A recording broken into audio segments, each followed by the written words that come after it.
Friends, आज हम रसखान के सवैयों का अध्ययन करेंगे। सवैया वर्णिक छंद होता है। इसमें रसखान ने कृष्ण के प्रति अपनी भक्ति प्रकट की है और उनकी जो जन्मभूमि है उसके प्रति अपना अनुराग व्यक्त किया है। तो पहला सवैया है, मानुष हो तो वही रसखानी, बसो ब्रज गोकुल गांव के घर। तो इन पंक्तियों में रसखान कहते हैं, यदि अगले जन्म में मैं मनुष्य के रूप में जन्म लेता हूँ तो गोकुल के गांव में ग्वालों के बीच में रहना चाहता हूँ।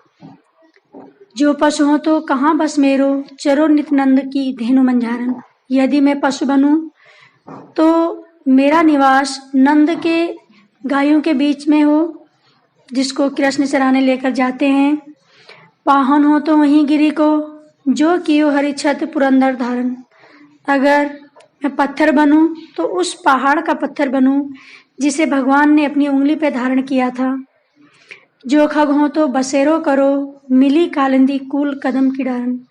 यदि पक्षी बनूं तो मेरा बसेरा यमुना के किनारे खड़े कदम के पेड़ों की शाखाओं पर हो, यानी मैं हर हाल में कृष्ण का ही सानिध्य प्राप्त करना चाहता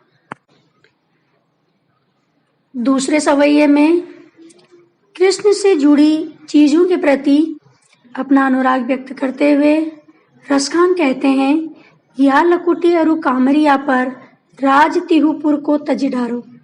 यदि मुझे कृष्ण की लाठी और कंबल मिल जाए तो मैं उस पर तीनों लोकों का राज्य न्यौछावर यानी त्याग दूंगा। आठों सिद्धि नवनिधि के सुख नंद की गाय चराई विसारो। और आठों सिद्धियां और नवनिधियों के सुख के बदले यदि मुझे कृष्ण की गाय चराने का सुख प्राप्त हो तो मैं ऐसा सुख लेने के लिए एक पल भी नहीं लगाऊंगा, यानी उससे भी त्याग सकता हूँ। रसखान कबो इन आँखिन सो, ब्रज के बन बाग तड़ाग निहारो। रसखान कहते हैं कि जब से मैंने ब्रज के वन बाग सरोवर देखे हैं तब से वहीं निवास करने के लिए कौटिक एक कलधौत के धाम करेल के कुंजन ऊपर वारो। मैं करोड़ों सोने के महल उन कांटेदार झाड़ियों पर न्यौछावर कर दूंगा।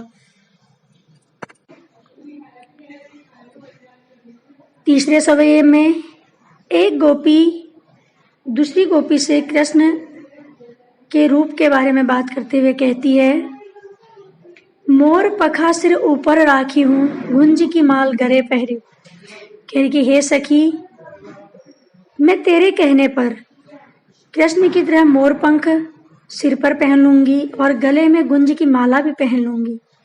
ओढ़ी पीताम्बर ले लकुटी, बन गोधन ग्वारिन संग फिरूंगी। और पीताम्बर पीले वस्त्र पहन के मैं ग्वालों के साथ जंगल भी चली जाऊंगी।